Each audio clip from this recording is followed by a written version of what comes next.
দেখছেন স্বপ্নধারা স্বাধীন সংলাপ, সহযোগিতায় আলোক হেলথ কেয়ার অ্যান্ড হাসপাতাল।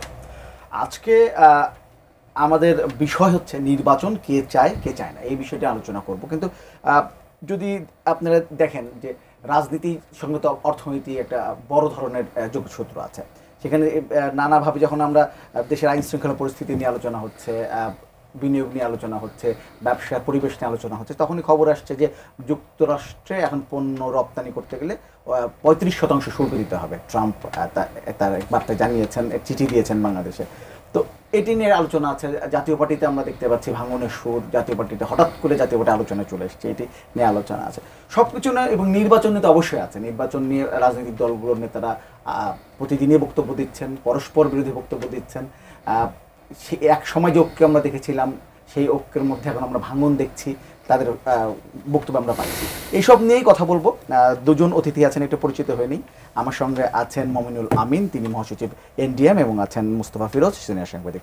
দুজনকে স্বাগত আমাদের অনুষ্ঠানে। মমিনুল আমিন, আপনাকে শুরু করতে চাই। রাজনীতি নিয়ে একটা প্রশ্ন আছে। আপনি নিশ্চয়ই গতকাল একটা জরিপের দেখেছেন, সানেম একটা জরিপ করেছে, তরুণদের উপরে এই জরিপটা করা হয়েছে। সেখানে একটা বক্তব্য এসছে যে রাজনৈতিক কর্মকাণ্ডে অংশগ্রহণ করতে চান কিনা। সেখানে এই জরিপ অংশ নেওয়া 82.7% তরুণ বলেছেন তারা রাজনীতি নিয়ে আগ্রহী না।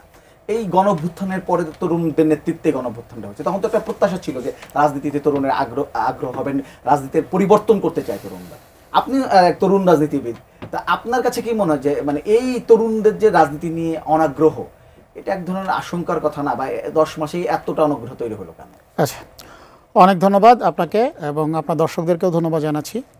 চমৎকার একটা কোয়েশ্চেন করেছেন। সানামের জরিপটা আমাদের চোখে এসেছে। দেখেন, যে কোনো জরিপের বা জরিপ নিয়ে যখন আপনি মন্তব্য করবেন, তখন ফার্স্ট ক্রাইটেরিয়া হচ্ছে জরিপটার মেথোডোলজি কী ছিল।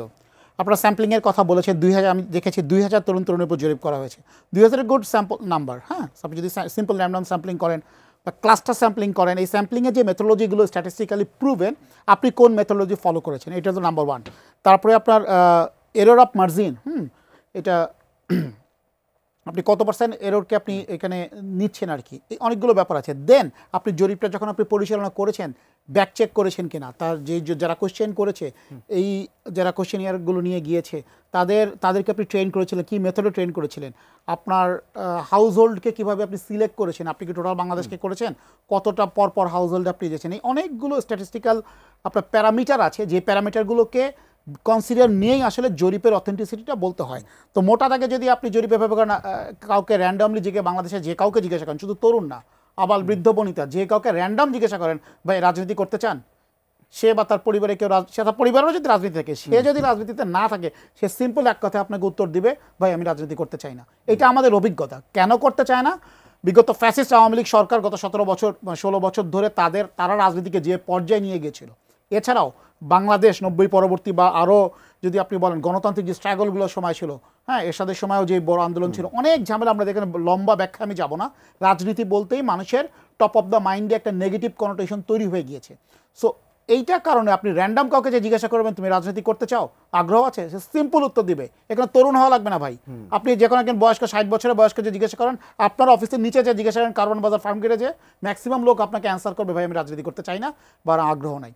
সো এখানে তরুণদেরকে ধরে যেটা বলা হচ্ছে 82% রাজনীতিতে অনাগ্রহী, আসলে আমি এই জরিপটাকে সত্যি। আচ্ছা, আমরা আপনি বলছেন যে 15 বছরের রাজনীতি নিয়ে এক ধরনের মানুষের মধ্যে হতাশা তৈরি হয়েছে। গত 10 মাসে বা 11 মাসে যদি ধরি, আপনারা যে রাজনীতি উপহার দিয়েছেন বা যে রাজনীতি করছেন, রাজনীতির মধ্যে যে এখন যে নির্বাচন নিয়ে যে বিভেদ দেখছি, তাতে খুব একটা পজিটিভ রাজনীতি কি আপনি তরুণদের সামনে আনতে পেরেছেন?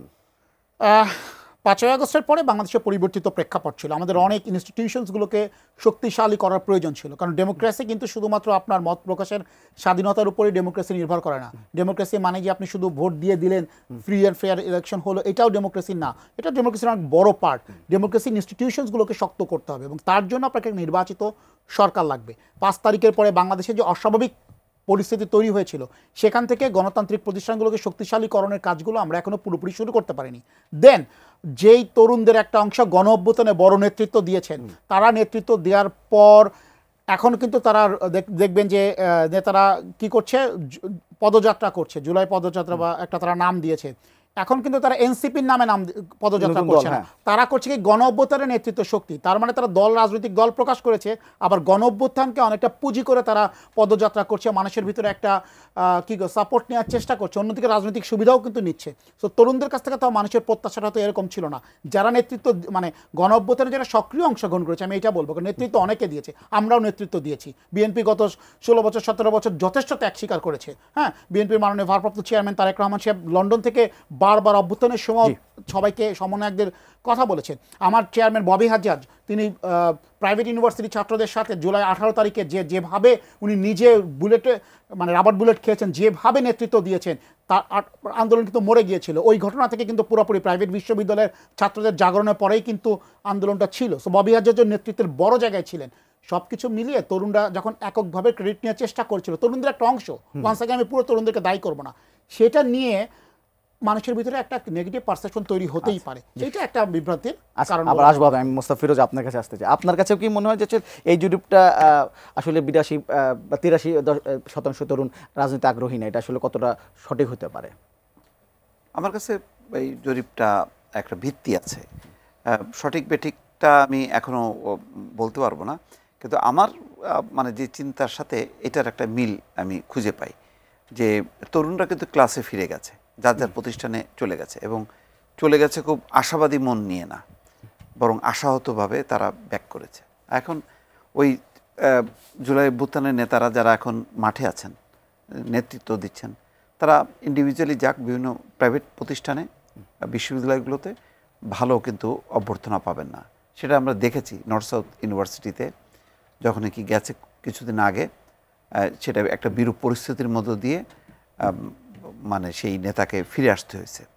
এটা একটা চিত্র, কারণ তাদের কাছে এটা মনে হচ্ছে না, সাধারণ তরুণদের কাছে, শিক্ষার্থীদের কাছে, যে এখন যারা ওই আন্দোলনকে ঘিরে যারা রাজনৈতিক দল করেছে তারা খুব আদর্শিক অবস্থানে আছে, বরং তাদেরকে নিয়ে নানা রকম যে খবরগুলো আসছে, এবং তাদের চাল চলন, হাব ভাব, তাদের পোশাক আশাক, তাদের গাড়িতে যেইভাবে পদচারণা বা চলাচল, এইগুলো আকৃষ্ট করে না। তারা একটা অসহনীয় একটা ঠেক ছিল সাধারণ মানুষের কাছে শেখ হাসিনার শাসনামল, সেটার পতন চেয়েছে, কিন্তু তার পরিবর্তে তারা একটা রাজনৈতিক দল চায়নি। তারা চেয়েছে যে এই পতনের মধ্য দিয়ে বাংলাদেশে একটা সুষ্ঠু অবাধ নিরপেক্ষ নির্বাচন হবে, তারপর নির্বাচিতরা যাতে আর ওই ভোটারবিহীন মানে নির্বাচন না করে বা পেছনের দিকে না ফেলে। দেখেন এখন অনেকগুলো দাবি তো আমরা শুনছি, সেই দাবিগুলি কি শেখ হাসিনার 15 বছরে আমরা শুনিনি। তখন কিন্তু সবাই মিলে, এখন যেই 30টা রাজনৈতিক দল ঐকমত্য কমিশনে যারা অংশ নিয়েছে, সেই রাজনৈতিক দলগুলোর কাছ থেকে আমরা কি শুনেছি? তাদের হয়তো অনেক কর্মসূচি ছিল, কিন্তু একটাই জিনিস শুনেছি, এমনকি বিএনপির 31 দফাও কিন্তু মানুষ জানে না, জানে একটাই, যে একটা দল নিরপেক্ষ নির্বাচন হইতে হবে, তত্ত্বাবধায়ক সরকারই সম্ভব, এবং তার অধীনে অবাধ নিরপেক্ষ সুষ্ঠু নির্বাচন, যাতে অন্য দল যাতে ক্ষমতায় আসতে পারে, ক্ষমতার যাতে পরিবর্তন হয়। পরিবর্তন হইতে গেলে একটা দলীয় সরকারের পরিবর্তে একটা তত্ত্বাবধায়ক সরকার দরকার। এটাই ছিল মানুষের কিন্তু গত 15 বছরের চাওয়া। এখন ওইটা এখন অনেক পিছনে চলে গেছে। এখন কার্যত দেখা যাচ্ছে পিছনে যাওয়াতে মানুষ মনে করতেছে যে ভাই নির্বাচন তো হবে না, তাহলে কি হবে? এইটা বলতেছে সংবিধান পরিবর্তন করতে হবে, মুজিববাদী সংগঠন, মুজিববাদী সংবিধান কি, এমন নতুন দ্বীপ কক্ষের পার্লামেন্ট, এটা আবার কি, সংখ্যানুপাতিক নির্বাচন, এটা আবার কি, এমন সব ইস্যু আসছে। জুলাই ঘোষণা, ওই ঘোষণায় কি থাকবে, মানে একটা এলোমেলো অবস্থা। এটার সাথে সাধারণ মানুষ বা সাধারণ শিক্ষার্থীদের কোনো সম্পর্ক নেই। সাধারণ শিক্ষার্থীরাও একটা পয়েন্টে আন্দোলন করেছে। গত 15 বছর ধরে সাধারণ মানুষের ভিতরে একটা ছিল যে এই দুঃশাসনের কবে অবসান ঘটবে। তো দুঃশাসনের অবসান ঘটবে নির্বাচনের মধ্য দিয়ে। যদি ধরেন দ্বাদশ জাতীয় সংসদ নির্বাচনটা যদি সত্যি আমরা ধরে নিই, যদি সুষ্ঠু অবাধ নিরপেক্ষ নির্বাচন হইতো, তাহলে কি 5ই আগস্টের এই গণঅভ্যুত্থান হইতো না? তখন ওই নির্বাচনের মধ্য দিয়ে মানুষ ভোটের অধিকার প্রয়োগ করত এবং অটোমেটিক শেখ হাসিনার সরকারের পরিবর্তন করতো। এই ব্যাপারে তো কোনো সন্দেহ নেই। তখন কি হতো? তখন বিএনপি জামাত মিলে একটা বৃহত্তম রাজনৈতিক জোট করে তারা মোকাবেলা করতো শেখ হাসিনার শাসক দলকে, তখন তার শাসক দল থাকতো না, নিরপেক্ষ নির্বাচন হলে অবভিয়াসলি তখন একটা ইন্টারিম গভর্নমেন্ট থাকতো। তাহলে আপনি ওইটা যদি চিন্তা করেন তাহলে কি ওই নির্বাচনটাও কি প্রলম্বিত হতো? মনে করেন দ্বাদশ জাতীয় সংসদ নির্বাচনের আগে বিদেশিরা খুব চাপাচাপি করলো, বলল যে ভাই তোমরা নিরপেক্ষ নির্বাচন দেবো, বিরোধী দল কি চাও? ওরা বলবে দলীয় সরকার অধীনে তো নির্বাচন হবে না, তাহলে তত্ত্বাবধায়ক সরকার হবে। তাহলে তখন সব রাজনৈতিক দলের দাবি কি থাকতো? যে ঠিক আছে তত্ত্বাবধায়ক সরকার, কনসেন্ট্রেট করতে কিন্তু একটা দফায়। তখন কিন্তু সংখ্যানুপাতিক আগে হইতে হবে, কি বলে দ্বিকক্ষের পার্লামেন্ট হইতে হবে, এইটা ওইটা, এই সংবিধান হবে না, এই সংবিধান মুজিববাদী সংবিধান, এইসব প্রশ্ন তো আমরা তো এখন শুনছি, তার আগে শুনি নাই। তাহলে আগে যেটা আমরা শুনতাম ওইটা বাস্তবায়ন হোক, তারপরে আমরা এই বিষয়গুলো ম্যানিফেস্টো নিয়ে যাক মুজিববাদী সংবিধান, আমরা ক্ষমতা আসলে মুজিববাদী সংবিধান পাল্টাবো, এই কথাগুলি বলুক তারা। সেটা তো নির্বাচনী ম্যানিফেস্টো যার যার, এটা তো আপনারা মান না, কে পরিবর্তন করবে? এই ঐক্যমত্য কমিশন, এই পণ্ডিত, তাদের সেই ম্যান্ডেট আছে। সরকার চলছে একটা রেফারেন্স নিয়ে, 106 রেফারেন্স নিয়ে, 106 নিয়ে রেফারেন্স নিয়ে এই সরকার কত দূর যাইতে পারে? বেশি দূর যাইতে পারে না। এটা হলো বাস্তবতা। আমরা বাস্তবতাকে অস্বীকার করে মানে 100টা সংস্কার কর্মসূচির সামনে এনে দিলাম জাতির সামনে, তোরা বুঝলে বোঝ, আর নির্বাচন না হোক। আমি একটা, যতক্ষণ নির্বাচন না হচ্ছে আমি একটা বনের রাজা, আমি সবাই বনের রাজা হয়ে এখন আমরা ঘুরে বেড়াচ্ছি। আচ্ছা মামুনুল আমিন, আপনাকে জিজ্ঞেস, সবাই বনের রাজা হয়ে যাচ্ছে এই রাজনীতি আলোচনা গিয়ে, আপনারা যখন আলোচনা করছেন, এতদিন ধরে ঐক্যমত্য কমিশন আলোচনা করছেন, মুস্তাফিরোজ যেটা বলছিলেন যে তত্ত্বাবধায়ক সরকারের অধীনে একটা সুষ্ঠু নির্বাচন, এইটি তো একমাত্র দাবি ছিল এক সময়। এখন আপনারা এত দাবি নিয়ে আসছেন, এত আলোচনা করছেন, মানে এবং ঐক্যমতে পৌঁছাতে পারছেন। আলোচনা খুব ভালো হচ্ছে, একজন বেরিয়ে বলুন যে আলোচনা খুবই ভালো হচ্ছে, কিন্তু শুধু ঐক্যমতে পৌঁছানো যাচ্ছে না। কেন ভালো আলোচনা করছেন কিন্তু ঐক্যমতে পৌঁছাতে পারছেন না? ধন্যবাদ ফয়েজ ভাই। ঐক্যমত কমিশনের মিটিংয়ে আমি এনডিএম এর পক্ষ থেকে ববি হাজেজের প্রতিনিধি হিসাবে আমি থাকি, আমাদের দলের প্রতিনিধি হিসাবে আমি নিয়মিত অংশগ্রহণ করে থাকি।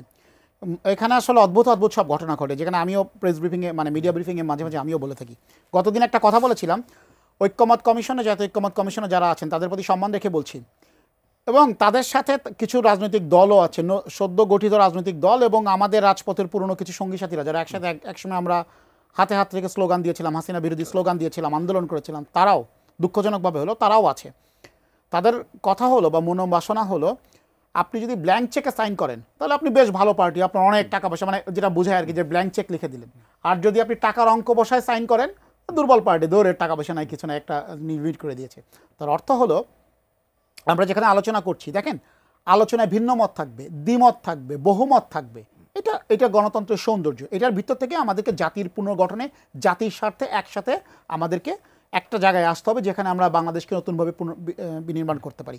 ঐক্যমত কমিশনের প্রবলেমটা হলো, তারা এই যে বহুমত, ভিন্নমত, দ্বিমত যখন আমরা প্রকাশ করি, তখন সেটাকে দেখে আমরা সংস্কারের পথে বাধা দিচ্ছি, জাতীয় ঐক্য করতে যাচ্ছি না। আপনি মিডিয়াতেও দেখবেন বিএনপি, এনডিএম এবং আর একটা দল, তারা প্রধানমন্ত্রীর মেয়াদ দেবেন, অনেক কিছু নিয়ে তারা বলছে যে একমত হতে পারছে না, আমরা বাধা দিচ্ছি। ঘটনা কিন্তু সত্য না, কারণ ঐক্যমত কমিশনে আপনি একটা প্রস্তাব নিয়ে আসছেন, সেই প্রস্তাবটা আমরা কি ব্ল্যাঙ্ক চেকে সাইন করে দেবো এরকম? আমরা কি সেটা আলোচনা করবো না? যারা ভবিষ্যতে ক্ষমতায় যেতে চায়, রাষ্ট্র পরিচালনার দায়িত্ব যারা যেতে চায় বা যাদের অভিজ্ঞতা আছে, তারা তো জানে যে আমার ওইখানে বাস্তবতা কোনটা, বাস্তবতাকে কোনটা সাপোর্ট করে।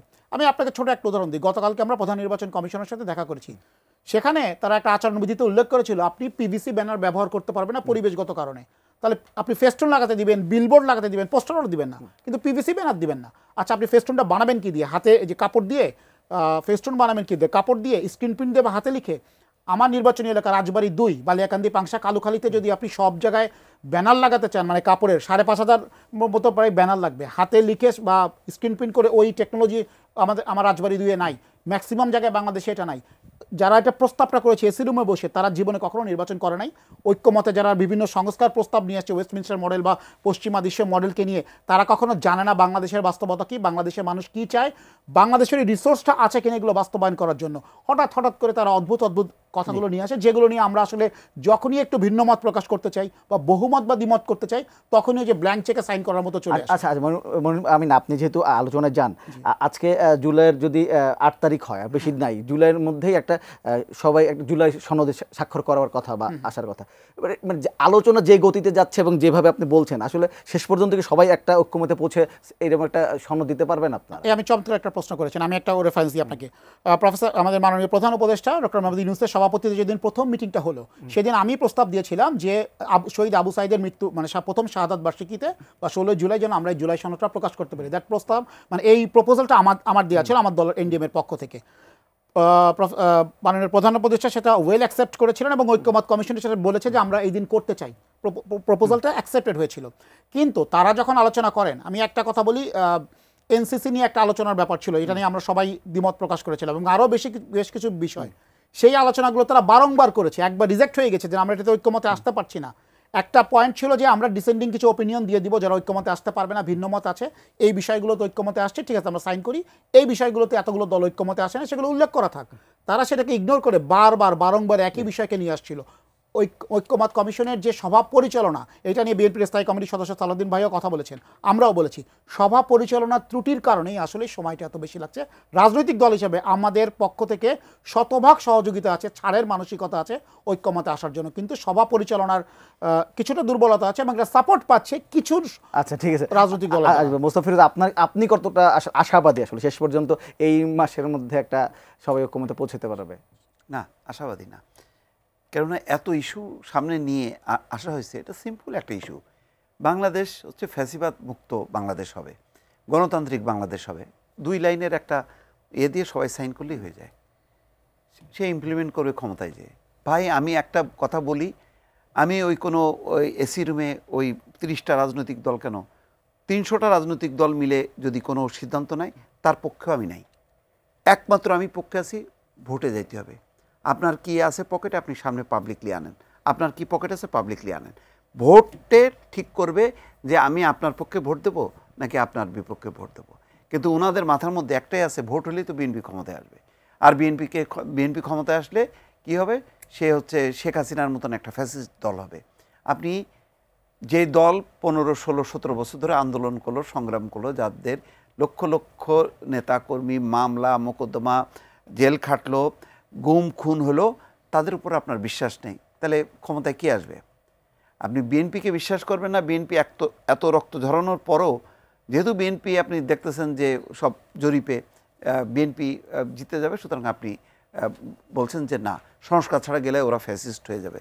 ভাই, সংস্কার 3 জোটের রূপরেখা ছিল না? ছিল তো, ওইটা হয়েছে বাস্তবায়ন। তারপরে 1/11-এর সময় প্রত্যেকটা আওয়ামী লীগের অন্তত 4 নেতা আলাদা আলাদাভাবে সংস্কার প্রস্তাব পেশ করছে।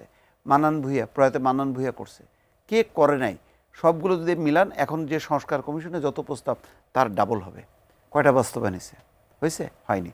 বরং কি করছে, শেখ হাসিনা ক্ষমতায় এসেই প্রথম যে 1 নম্বর এজেন্ডা তত্ত্বাবধায়ক সরকার ব্যবস্থা, সেটাকে বাতিল করে দিছে। আর আপনার কি সংস্কার করবেন? কোনো সংস্কার নেই, যার জন্য ফ্যাসিজমে গেছে। ফ্যাসিজমে যাওয়ার একমাত্র হলো আপনি ভোট যদি না হয়, ভোট ঠিক করেন, ফ্যাসিজম থাকবে না।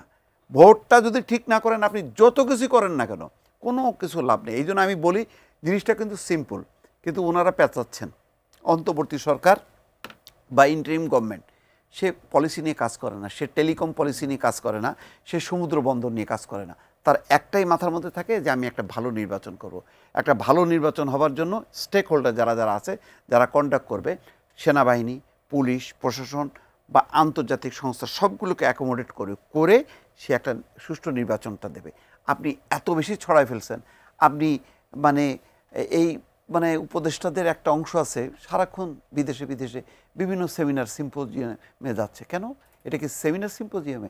এখানে ইন্টারিম গভর্নমেন্টের একটা তত্ত্বাবধায়ক সরকারের সময় আমরা করছি যে দৈনন্দিন কিছু কাজ পরিচালনা করবে, অন্য কোনো তারা মানে পলিসি লেভেলের কোনো কাজে হাত দেবে না। ওনারা তো পলিসি লেভেলে কাজ হাত দিচ্ছে, সে কোথায় মরক্কো না কোথায়, সেখানে ওই ম্যাগাজিন নিয়ে করতে যে সেখানে মানে ম্যাগাজিন আটকা পড়লো।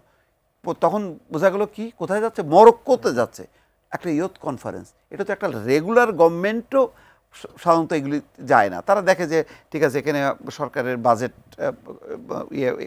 খরচ হইতে পারে, এটাকে আমরা বাতিল করি। কিন্তু না, সমানে যাচ্ছে। ডক্টর মোহাম্মদ ইউনূস নিজেই বোধহয় 10 মাসে 11টা ট্যুর দিচ্ছে। যাক, ওনার ব্যাপারে আমি কিছু বলবো না, অশ্রদ্ধা, পণ্ডিত মানুষ উনি, জ্ঞানী মানুষ। ওনার যাওয়াতে হয়তো বাংলাদেশের ভাবমূর্তিটা দরকার ছিল, অপপ্রচারের বিরুদ্ধে ওনার এই যাওয়াটা দরকার ছিল। কিন্তু বাকিরা ঘন ঘন রেগুলার যাচ্ছে। ভাই এটা তো আপনার কাজ না, কিন্তু ফিরোজ ভাই, এটা তো রেগুলার গভর্নমেন্টের কাজ। রেগুলার গভর্নমেন্টের কাজ আপনি কেন করতেছেন? তারা তো বলছে যে এটা প্রথাগত তত্ত্বাবধায়ক সরকারের মতো না, এটার অভ্যুত্থানের পর একটা ইন্টারিম গভর্নমেন্ট আসছে, অন্তর্বর্তীকালীন সরকার এবং তত্ত্বাবধায়ক সরকারের মধ্যে পার্থক্য আছে, এটা তো বারবার তারা কি বলছে। করবে সেটা? নামটা নাই পরিবর্তন হলো তো কি করবে? আপনারে কে ম্যান্ডেট দিছে?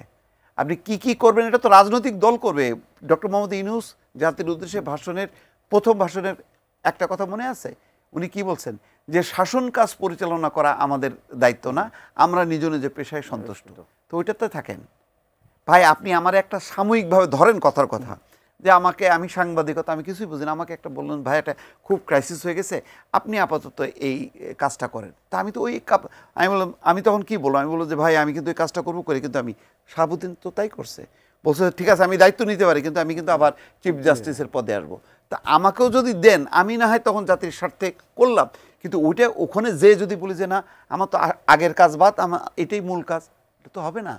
আপনার তো এটা কাজ না, এটা কাজ আপনার। আপনি পছন্দ হোক বা না হোক, বিএনপি বা জামাতকে আপনার পছন্দ হোক বা না হোক, এটা তো তারাই দেশটা চালাবে।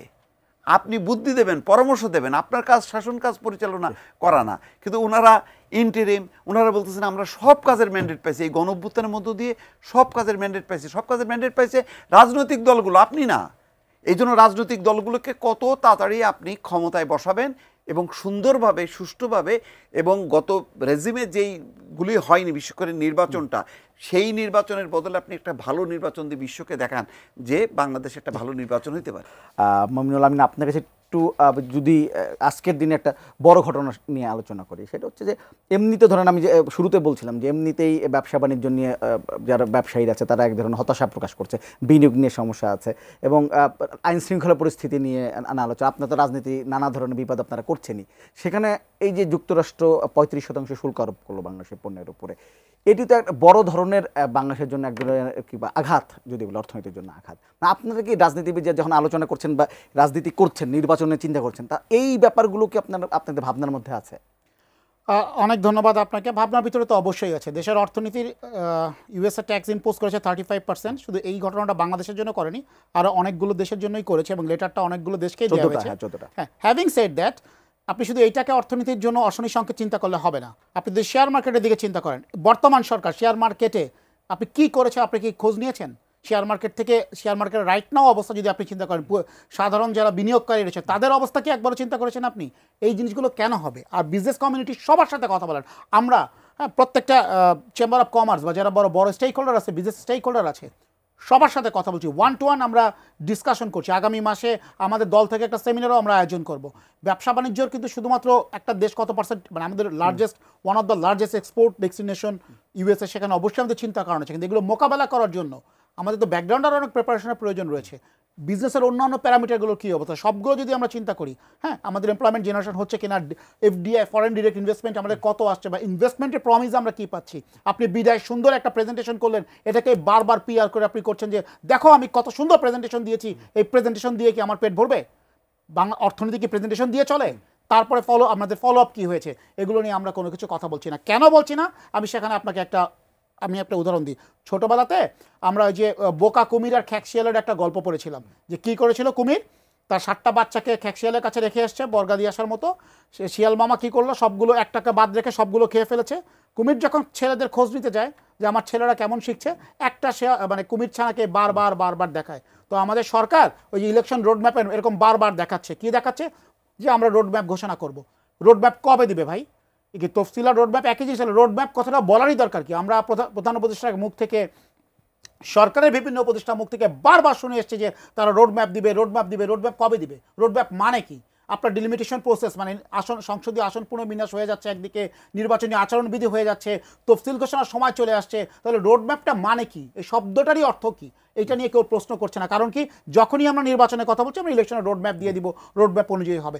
এই যে সরকার আমাদেরকে যে বোকা কুমির আর খ্যাকশিয়ালের মতো যে গল্পটা জাতিকে, এরকম যে খ্যাকশিয়ালের ভূমিকা অবতীর্ণ হয়েছে, এর ফলে ব্যবসা বাণিজ্য অর্থনীতি আইন শৃঙ্খলা পরিস্থিতি থেকে শুরু করে সাধারণ মানুষের যে আস্থা গণ অভ্যুত্থানের পরে যে আকাঙ্ক্ষা নতুন নতুন আকাঙ্ক্ষা তৈরি হয়েছিল সেখানে আমরা বড় ধাক্কা খেয়েছি। আবার মুস্তাফা ফিরোজ, আপনাকে যখন এই সরকার গঠন হলো তখন আমাদের একটান্ত জায়গায় সবাই ছিল যে এই সরকার বাইরে, দেশের বাইরে তাদের গ্রহণযোগ্যতা অনেক, যোগাযোগ অনেক এবং দেশের বাইরে থেকে প্রচুর সাহায্য বা সহযোগিতা আমরা পাবো, এমন একটি ধারণা কিন্তু ছিল। এই যে যে যুক্তরাষ্ট্র যে 35% শুল্ক আরোপ করলো, সব কিছু মিলে আপনার কাছে কি মনে হচ্ছে? সেটা বলার আগে আমি একটু 2-3টা লাইন বলি। দেখেন, আজকেই কিছুক্ষণ আগে একটা খবর বের হয়েছে প্রথম আলোতে, এই 35% যে শুল্ক নিয়ে রপ্তানিকারকরা কি পরিমাণ দুশ্চিন্তায় আছে তারা রীতিমতো ক্ষোভ প্রকাশ করছে। তারা বলছেন বাড়তি 35% শুল্ক কার্যকর হলে যুক্তরাষ্ট্রের মতো বড় বাজারে বাংলাদেশের তৈরি পোশাক রপ্তানিতে ধস নামতে পারে, অথচ বিষয়টি সর্বোচ্চ গুরুত্ব দিয়ে দ্রুত আলোচনা শুরু করেনি। 3 মাস যখন শেষ হতে যাচ্ছে তখন তারা কেবল আনুষ্ঠানিক বৈঠকে বসছেন। এই পাল্টা শুল্কের কারণে ইউরোপীয় ইউনিয়নের বাজারেও নেতিবাচক প্রভাব পড়তে পারে বলে তারা মনে করছেন। মানে মেসেজ তো পরিষ্কার। কীভাবে আলোচনাটা করা উচিত, কোনটা ভালো হবে, এটা আমি দেখি নাই যে বাণিজ্য মন্ত্রণালয় বা প্রধান উপদেষ্টার দপ্তর বা ডক্টর মোহাম্মদ ইউনূস খুব ব্যবসায়ীদের সাথে দফায় দফায় আলাপ আলোচনা করছে, এরকম কিন্তু দেখা যায়নি। একটা 3 মাস সময় দিল, চুপ করে বসে থাকলো, তারপরে সব কিছুই উপদেষ্টা কি আলোচনা করতেছে, কিন্তু মূল যাদের বিষয়টা সেই তাদের তো একটা বিজেএমই একটা শক্তিশালী সংগঠন আছে, তারা কিন্তু সংযোগ আমেরিকান হিসেবে ডিসক্লোজার ছিল মনে হয়, ওর জন্য মানে সবার সাথে আলোচনা করা খুব একটা সুযোগও নাই। না, আভ্যন্তরীণভাবে তো তাদেরকে ইনভলভ করবে তো, যে কিভাবে আলোচনাটা দর কষাকষিটা করতে হবে, কারণ তারা তো যেহেতু মানে রপ্তানি বাণিজ্য করে, তারা কিন্তু সবচেয়ে ভালো বোঝে যে কিভাবে ফরেন এদের সাথে ডেলিগেট করতে হয় বা কমিউনিকেট করতে হয়, কীভাবে দর কষাকষি করতে হয়, সব কিছু তাদের একটা বাস্তব অভিজ্ঞতা আছে। এবং 3 মাসের মধ্যে কিন্তু ভিয়েতনাম চুক্তি করে ফেলছে আমেরিকার সাথে। ভিয়েতনাম চুক্তি করে ফেললো, ভারতও কিন্তু কাছাকাছি চলে আসছে। এখন বাংলাদেশ সহ 14টা দেশ বাটে পড়লো। তো তার মধ্যে জাপান, উত্তর কোরিয়া, দক্ষিণ কোরিয়া তো অত নেই, মানে তারা যথেষ্ট শক্তিশালী, সেই পরিস্থিতি মোকাবেলা করার মতন তাদের সেই সক্ষমতা আছে। কিন্তু আমাদের কি আছে? আমাদের তো আছে তৈরি পোশাক, মানে তৈরি পোশাক আর রেমিটেন্স, এটাই তো। তার মধ্যে তৈরি পোশাকের অবস্থাটা কি দাঁড়াবে, আর তার বিকল্প বাজার কোথায়? সেটা বলছে যে এখানে যদি আমরা ফেল করি তাহলে আমাদের ইউরোপের যে বাজারটা সেটাও আমরা হারাবো, সেটাই বলছে রপ্তানিকারকরা। তাহলে আপনি কি দর কষাকষি করলেন, কি করলেন না করলেন, সব অন্ধকারে। রপ্তানিকারকরা কিন্তু কিছু জানছেন না এবং তারা উদ্বিগ্ন রীতিমতো। এইটা হলো, দেখেন আরও এই যে এনবিআর নিয়ে আরও কিছু কিছু ঘটনা হলো, সরকার সব নিজে নিজে ডিল করতেছে। অনেক ভালো কাজও যদি আপনি আলাপ আলোচনা ছাড়া করেন, সেটার একটা নেতিবাচক প্রভাব পড়ে, যার একটা মাসুল দিল কিন্তু এখন এনবিআরে আপনি এখন সুযোগ পেয়ে আপনি মানে চাকরিচ্যুত করতেছেন, সত্য কথা। কিন্তু এই আতঙ্কগ্রস্ত কর্মীদেরকে দিয়ে আপনি রাজস্ব শুল্ক কিভাবে আদায় করবেন, কিভাবে সেই প্রতিষ্ঠান তো খুব হার্ড, তো এটা মানে এটাই তো মূল জিনিস। আপনি ওই জায়গায় একটা ধাক্কা মেরে দিলেন, ধাক্কা মেরে দিয়ে মনে করলেন যে আমি জয়ী হলাম। তো সমস্ত জায়গায় কিন্তু ব্যর্থতার আমরা দেখছি, আলামত দেখতেছি। এই ব্যবসায়ীদেরকে যারা রপ্তানি বাণিজ্যে দক্ষ, তাদেরকে যুক্ত করা ছিল একটা বিশেষ সেল করে, প্রতিনিয়ত আলাপ আলোচনা করে, তার ভিত্তিতে যদি বাণিজ্য উপদেষ্টা যদি সেখানে ফাইট করতেন ভালো হইতো। এখন আভ্যন্তরীণভাবে কি করলো সেটা তো বোঝা গেল না, কারণ আমরা তো সফলতা দেখছি না। এখন আমরা তো সেই 35% সেই শুল্কের মধ্যে পড়ে গেলাম। এটা কি হবে? এগুলি সবই হচ্ছে কিন্তু এক ধরনের স্বেচ্ছাচারিতা, এক ধরনের কাউকে আমি পাত্তা দেবো না, আমি চলবো, আমি তো বেস্ট গভর্নমেন্ট, আমি তো চুরি দুর্নীতি করিনি, এই ধরনের একটা অহংকার নিয়ে চলা। এই পরিণতিটা কিন্তু আমরা বিগত 15 বছরে শেখ হাসিনার কাছ থেকে কিন্তু আমরা ভালো মতন শিক্ষা নিলাম না। সবাইকে যুক্ত করার দরকার ছিল। যেমন রাজনৈতিক অঙ্গনে দেখেন একটা অচল অবস্থা, মানে রাজনৈতিক দলগুলোর সমর্থনে যে এই অন্তর্বর্তী সরকার, এটা মনে ভুলেই গেছে। তারা মনে করে যে আমরা নিজেরাই একটা শক্তি, সেটা তো না। এটা তো এই সরকারকে সাপোর্ট করতে চায় না কে, সবাই সাপোর্ট করতে চায়, কিন্তু সাপোর্টগুলি তো নিতে হবে, এই নেয়ার মতন মানসিকতা তাদের মধ্যে নেই, যার কারণে আজকের এই বিপদ। আপনাকে মানে বিদেশের দেশগুলোর সঙ্গে এক ধরনের আলোচনায় আমরা কি একটু ব্যর্থ হলাম? একটু না, অনেকখানি ব্যর্থ। আমরা কোথায় সফল হচ্ছি, মানে খুব আমরা একটা ঝাঁকুনি দিলাম, যে এই জায়গায় আমরা একটা সফল হলাম, তা না। বরং আমি বলবো যে আমাদের শ্রমজীবী কর্মীরা যে রেমিটেন্স পাঠানো, দেশের প্রতি তাদের মমত্ববোধ থেকে আমাদের অর্থনীতিকে তারা বাঁচায় রাখছে। কিন্তু আমি কি করলাম, আমি কি এমন করলাম? কোথায় মধ্যপ্রাচ্যের কয়টা বাজার আমার জন্য উন্মুক্ত? কোথায়? বরং আস্তে আস্তে সেদিন দেখলাম দুজন সৌদি আরব বললো যে ভাই এইটাও তো এখন বন্ধ হয়ে যাচ্ছে, এখন আর ভিসা ইস্যু করে না, নতুন নতুন বিধিবিধান দিচ্ছে, সেটাও বন্ধ হওয়ার উপক্রম। সংযুক্ত আরব আমিরাত বন্ধ, ভিজিট ভিসা পর্যন্ত বন্ধ। মানে এখন যে কেউ মানে বেড়াতে যাবে সেই উপায়ও নেই। তাহলে আমরা মানে কোথায় আছি, আমরা কোন জায়গায় আছি, আমরা মানে কোন বাজারে? আমরা মালয়েশিয়ায় হলো কিছু? মালয়েশিয়ায় না, উল্টা আমরা দেখতেছি এখন 36 জঙ্গি নিয়ে আমরা ব্যস্ত হয়ে গেলাম। সফলতা নেই তো। মমিনুল আহমেদ, আপনার কাছে কি মনে হয় যে বিদেশের সাথে সুসম্পর্ক, সেটা তো একটা বড়, এই সরকারের কাছে একটা বড় প্রত্যাশার জায়গা ছিল, যেহেতু ডক্টর মোহাম্মদ ইউনূস আছেন এই সরকারের নেতৃত্বে, সেখানে আপনি কতটা হতাশ কিংবা আশাবাদী? ধন্যবাদ ফিরোজ ভাই। মানে বলেছেন যে আমরা বিদেশের সাথে কি করলাম, আমি অ্যাড করতে চাই আসলে আমরা বিদেশ সফর করেছি জাঁকজমকপূর্ণভাবে, বড় টিম নিয়ে আমরা বিদেশে সফর করেছি। সফর করে আমরা অভিজ্ঞতা অর্জন করেছি, রাস্তাঘাট দেখেছি, নতুন নতুন পোশাক স্টাইল, লাইফস্টাইল দেখেছি। দেখেন না, আমাদের একজন তরুণ উপদেষ্টা, তার আবার ওই যে জ্যাকেট, তারপরে ক্রিম কালারের গেঞ্জি নিয়ে আমাদের একজন ইউটিউবারও এটা নিয়ে মন্তব্য করে যে এটা কত সুন্দর একটা যে স্টাইল হয়েছে, তরুণদের আকর্ষণ করা।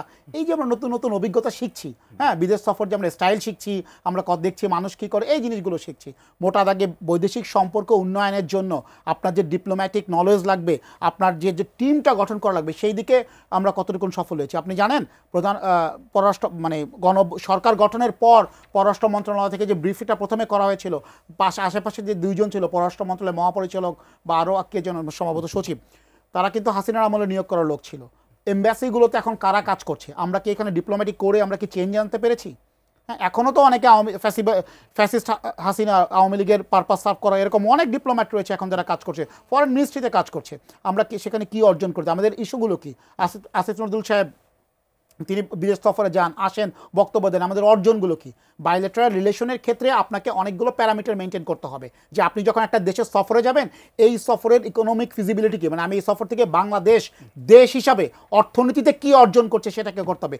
পলিটিক্যালি আমি তাদের সাথে বাইলেটারাল রিলেশনের ক্ষেত্রে আমি কি অ্যাচিভমেন্ট করলাম সেটা আপনাকে দেখতে হবে। আপনাকে দেখতে হবে আমার যারা প্রবাসী রয়েছে, যত বাংলাদেশ ওই দেশে কাজ করছে, সেই প্রবাসীদের স্বার্থ রক্ষায় আমার এই সফরটা কতটুকু ভূমিকা রাখছে। কালচারাল এক্সচেঞ্জের ক্ষেত্রে আমি কি করছি? সরকারের যতগুলো বিদেশ সফর হয়েছে আমি গ্যারান্টি দিয়ে বলতে পারি একটা সফরেও তারা বাইলেটারাল রিলেশন এবং এই যে সফরগুলো বৈদেশিক সফরের যে প্যারামিটারগুলো রয়েছে, সাফল্যের যে প্যারামিটারগুলো রয়েছে, একটা প্যারামিটারও তারা কাজ করে নাই। তারা শুধু হোটেল বুকিং করেছে, ড্রেস স্টাইল নিয়ে কথা বলেছে এবং সফরের পরে প্রেস উইং থেকে সুন্দর মানে রসালো বক্তব্য যেটা জনগণ করবে যে ওয়ান্স এগেন ইউনূস সরকার বা 5 ইয়ার্স মোর, এরকম যে ধরনের স্লোগান মাঝে মাঝে আমরা দেখি সোশ্যাল মিডিয়াগুলোতে দেখি, মুখরোচক স্লোগান, এইগুলো দেবে। এটাই হলো সরকারের। মুস্তাফিরোজ, একটু জাতীয় পার্টি নিয়ে আলোচনা করতে, জাতীয় পার্টি হঠাৎ করে জাতীয় পার্টি আলোচনা, এর মধ্যে লাইমলাইটটা বাইরেই তারা ছিল, এখন আলোচনা চলে এসেছেন। 3 জন সিনিয়র নেতাকে বহিষ্কার করা হয়েছে, নতুন একজন মহাসচিব দেওয়া হলো, সব কিছু মিলে জাতীয় পার্টিতে একটা ভাঙনের সুর আবার আলোচনার চলে চলে আসলো। এটা মানে আপনার কাছে কি মনে হচ্ছে হঠাৎ করে জাতীয় আলোচনায়? জাতীয় পার্টি তো ভাঙন, এটা খুব স্বাভাবিক, যেহেতু এখন কোনো লক্ষ্য নেই, কোনো ক্ষমতা মানে স্তম্ভ বা পিলার তারা ধরতে পারছে না, ফলে সেখানে একটা বিশৃঙ্খল একটা পরিস্থিতি, নিজেদের মধ্যে একটা হতাশার থেকে যেটা হয় বিভক্তি তৈরি হয়, সেটাই হয়েছে। এখন মানে এই ভাঙনের কোনো রাজনৈতিক লক্ষ্য নেই, আছে শুধুমাত্র ব্যক্তিগত স্বার্থ। জাতীয় পার্টির এখন যে অবস্থা, সেই অবস্থায় কি ভাঙলে কি জোড়া লাগলে এটা কোনো কিছু গুরুত্ব বহন করে না, এটা একটা গুরুত্বের বাইরে চলে গেছে।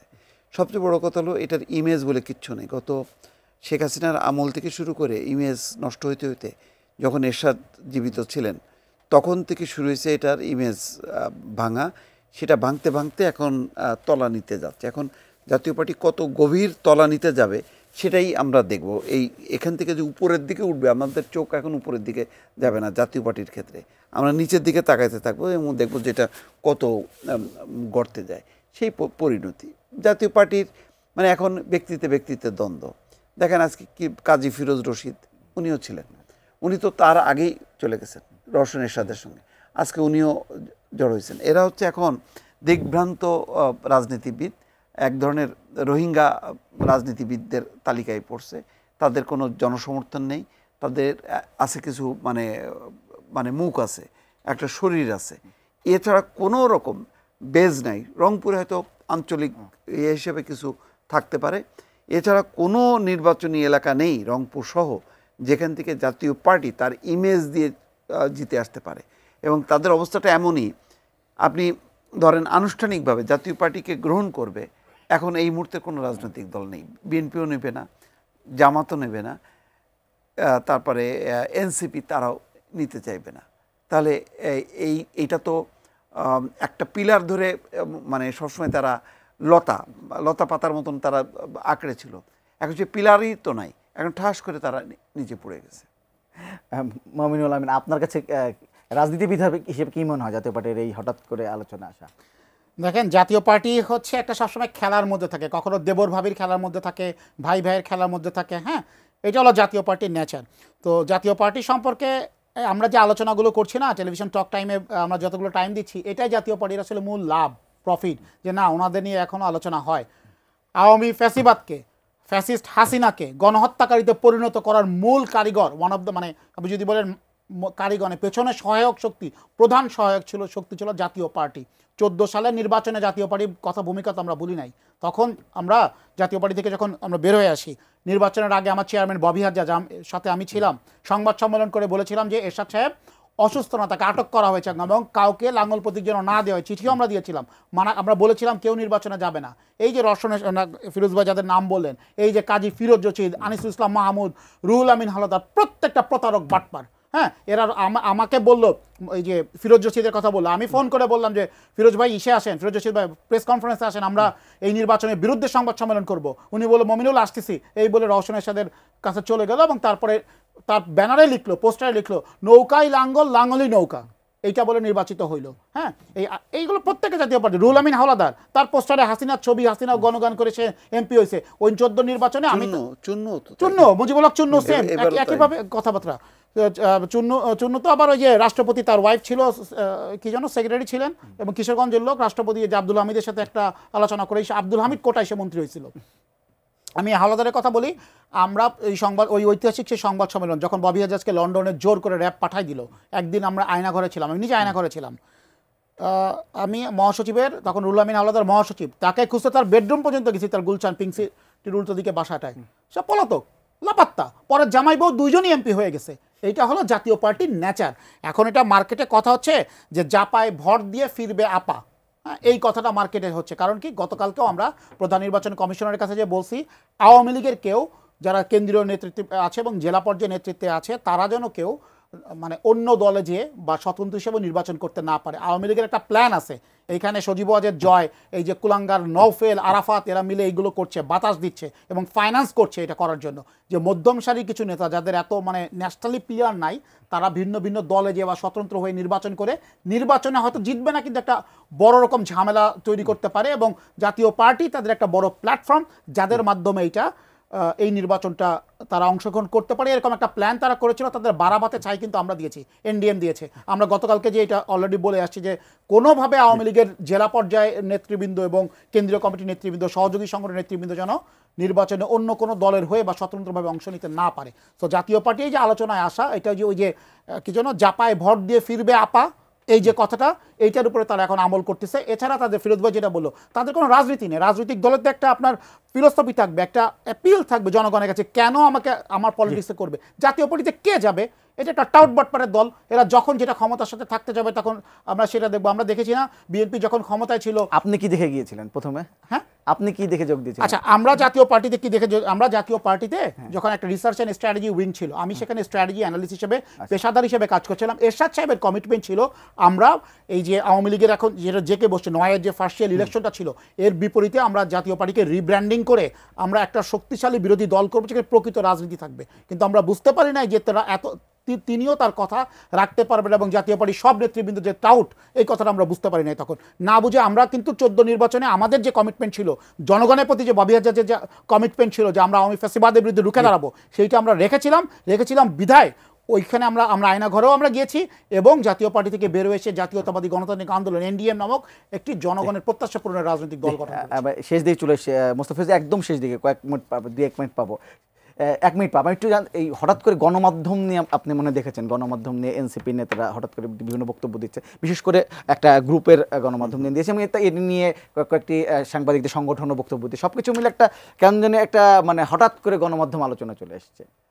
গণমাধ্যম নিয়ে তাদের কথা বলার কোনো আসলে অধিকার নেই। গণমাধ্যমকে শেখ হাসিনার সময় থেকে এটা একটা পঙ্গু প্রতিষ্ঠানে পরিণত করছে, বেছে বেছে সমস্ত তার হলো মানে দলীয় আনুগত্যের লোকদেরকে দিছে। তো এটা যে শক্তিশালীভাবে দাঁড়াবে, নিজের ভাবে কথা বলবে, সেই কোনো বিধিবিধান আছে, নির্দেশনা আছে? নেই।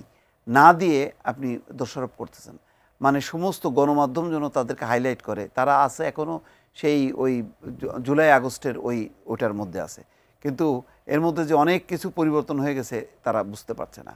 তারা গণমাধ্যমকে যদি স্বাধীন করতে চাইতো তাহলে প্রথম দিন এসে প্রথম দফাতেই আগে গণমাধ্যমের স্বাধীনতাটা নিশ্চিত করত।